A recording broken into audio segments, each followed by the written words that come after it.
I brought some notes with me. I'm probably the most severe ADHD person you've ever known.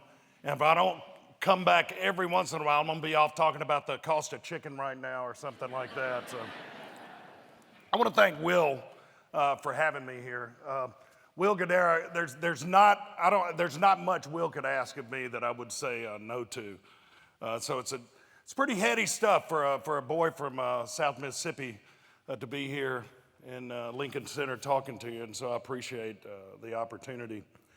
Kevin, thank you for that warm introduction. Kevin is, in my opinion, the best restaurateur working in this country today. The guy's very talented. I love Boca Restaurant Group. The thing about it, I've been doing this 40 years. If you live long enough in this business, your mentors end up becoming 20 years younger than you are, so that's where I am. I feel a little like Fred Capps today. Does anybody know Fred Capps? You know who that is? That's my point. Fred Capps is the guy who followed the Beatles on the Ed Sullivan Show. That's kind of my duty here today, but look. I want to talk about, it's welcome back. And I thought a lot about that. And I thought about, what is it that's going to bring us back after this unprecedented global pandemic that we've all had to deal with, especially in our industry. And the thing is, I believe, it really comes down to one word, and it's community. We were at an event last night with the speakers who you've seen today and the people who introduced us and the people who have worked behind the scenes. And Will, at that event last night, a dozen times, it was at least 12 times, used the word community. And he's used it several times today, and I've heard it other places today.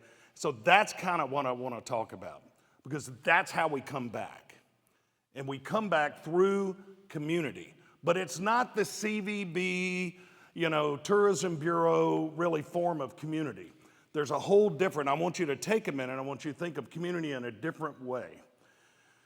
And it means a lot of different things to all of us. Community to me, my dad died when I was 6 years old. My brother and I were raised by a public school art teacher, our mother, who did a great job.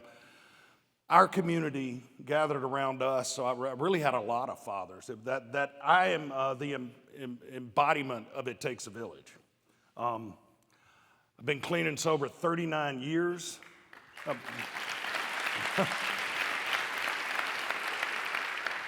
That's the first time that's ever been an applause line. But the recovery community has been a huge, huge part of my life. And trust me, the world is much better off with me being in recovery instead of out there where I was before. The restaurant community. So we have all these different communities. And we can talk about several things, but I really want to just focus on one thing. It's just one thing. When I first started public speaking about 20 years ago, I had a friend who gave me some advice. He said, this is what you do, Robert. He said, you have 3 main points, and within those 3 points, you have to have 3 subsets of points, and you do this, and that's how you do it, and that's how you cover. Well, I don't have 3 points today. There's no, top 10 list. We're not talking about a dozen this, or, in the restaurant business, there's a 1,000 little things we have to cover. I just want to talk about one thing. And it's my opinion that the way to get back and the way to recover from this thing is just one thing. And let me tell you a story. Yesterday, my wife Jill and I, we have a son. He's 21. We took the train up to Hyde Park. He's at the CIA right now. Wants to get in this business. Nothing I pushed. It was his idea. And I started thinking, and way back, I don't know how many years ago, he and I were riding in the car at my hometown from Hattiesburg, Mississippi, about an hour north of the Gulf of Mexico, about an hour and a half northeast of New Orleans.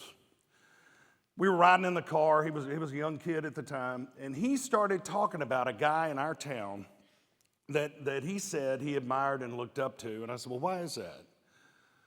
And he said, well, this guy was kind of well known. He made a lot of money developing property and things like that, and he made a lot of money, and that was, I think, one of the things. He said, well, he made a lot of money. And I said, yeah, but what's he done? And he said, well, he made a lot of money. And I said, well, what's he done for the community?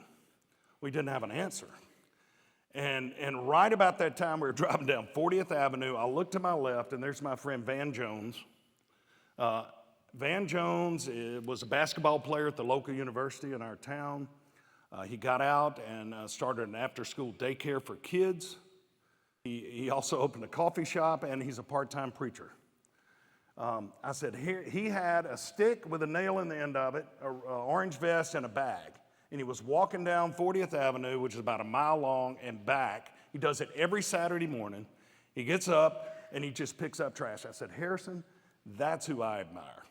I said, that's who you need to look up to, that guy right there. He said, there's no sign anywhere on 40th Avenue that said this area of street picked up by Van Jones. Nobody asked him to do it. That's his one thing. That was his one thing. And let me take you to Hattiesburg, Mississippi, my little hometown, for a minute, and just tell you about some people in this town. There's a guy named Larry Doliak. He's an electrician by trade, but his one thing was Little League Baseball. I mean, that was it. And for about 50 years, I think he's probably about 70 now, for 50 years, he focused on Little League Baseball. That was it. I mean, he was volunteering his time, he was volunteering his resources, that was it. And if you go to Hattiesburg, Mississippi right now, and you go to a place called Tatum Park, you're going to see world-class Little League fields that people from states, 2 and 3 states over, come and kids play ball. It's because of Larry Doliak's one thing. There's a lady named Sarah Newton. She's an architect by trade. She's a working mom. And she had an idea to start putting on free concerts every Friday in October and in April in our town at a park downtown. So if you come to my hometown right now, and actually they went beyond April and October, they're so successful, the entire community gets together, all sorts of genres of music, for a free concert that brings the community together. That was Sarah's one thing, was this concert. Becky Montague is a lady in town, and I'm sure almost all of your towns or neighborhoods have the little libraries, the little free libraries, that looks like a mailbox where you can go get free books. That was her one thing. So all of this stuff happened because these people just had, and it's one thing outside of your professional life, and it's one thing outside of your family, home relationships, friend relationships. It was just one thing. So, this is what I'm going to say. If I were sitting out there right now, I'd be pretty cynical about listening to this redneck from Mississippi. And I'd say, you know what, that's very simplistic. He's got this idea about one thing, whatever, community, blah, blah, blah. And that would be my attitude before I knew my one thing. So let me tell you about my one thing. It actually found me. In 2009, I got a phone call from a place called the Edward Street Fellowship Center, which is a local mission pantry in Hattiesburg. They were completely out of food. At the time, they were feeding 800 families a month. They had completely run out of food and were panicking. They called me. I was in my restaurant office that Kevin was talking about, and they said, what can you do to help? And I said, sure, I'd be happy to help. And so I figured the quickest, best, easiest way for me to help these guys is to call one of my food service distributors, put together an order, have them drop ship it to the agency, feed their clients the next day. We did that.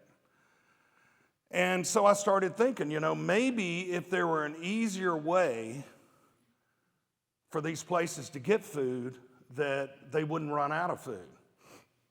But I'm going to tell on myself here. And I'm a little ashamed to say it, but I was cynical and actually doubted that there was even a hunger problem in America, Mississippi mainly. And so I kind of went on a fact-finding mission. And here's the deal, I just couldn't wrap my head around it because I had grown up with a single mom art teacher. We didn't have any money, dealt with major alcoholism, drug addiction, sticking needles in my arm by the time I was 19 years old, evicted from a trailer park, basically homeless if it weren't for the love of a grandmother, lived in a one-room apartment above a garage till I was 30 years old, never missed a meal. So I just had a hard time conceiving that maybe that's a thing. And I learned quickly that it is a huge thing, and especially in Mississippi. It was about 2 different mission pantries and soup kitchens that I had visited where I learned it's a huge problem. Unfortunately, my home state of Maine, and let me just tell you, you know how Texans are proud of Texas? Anybody here from Texas? Yeah, all right, good. They aren't too proud. I expected a woo or something like that. You know how Texans are proud? That's the way I am about Mississippi. I mean, I love where I come from. I'm proud of my state. But unfortunately, we are first in a lot of things we want to be last in, and we're last in a lot of things we want to be first in.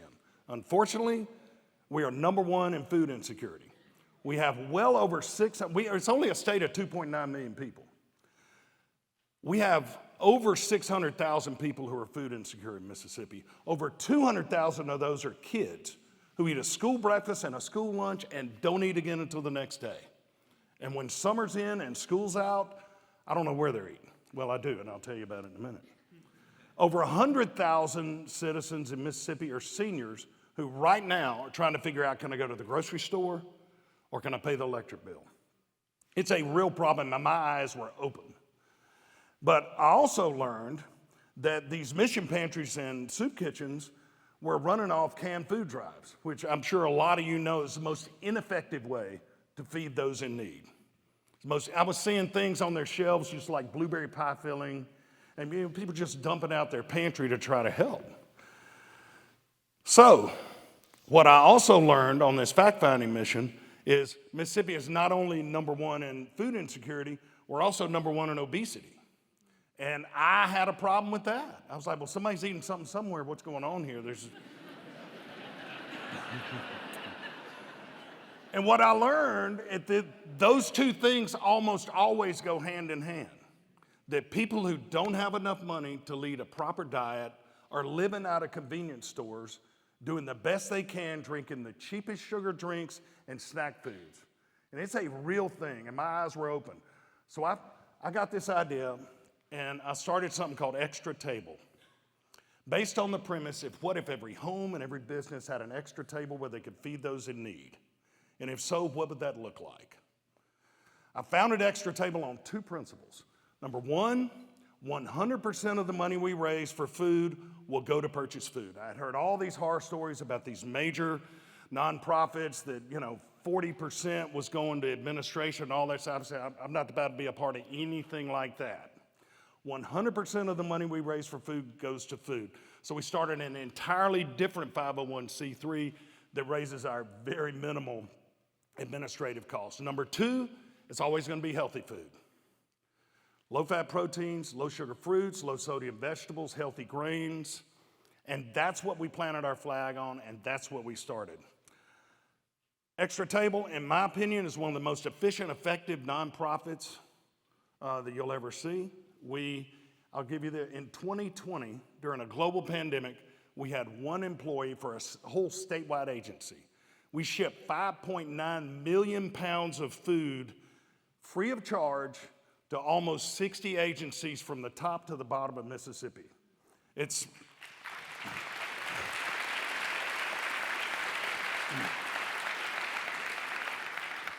my one thing.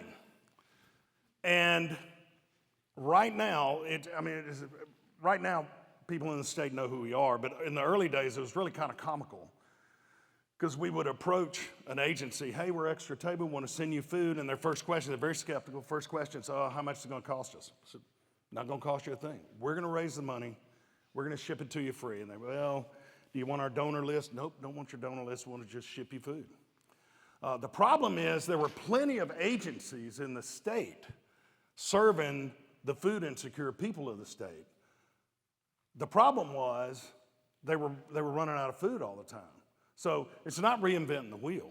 It's really just using business principles like what I've learned in the restaurant business over 40 years to fill a need there. So we now have a whole staff of 3 people that work out of a borrowed corner of my office. We're shipping tons and tons of food free to these agencies every month. There's several other programs that I could go into but don't have the time.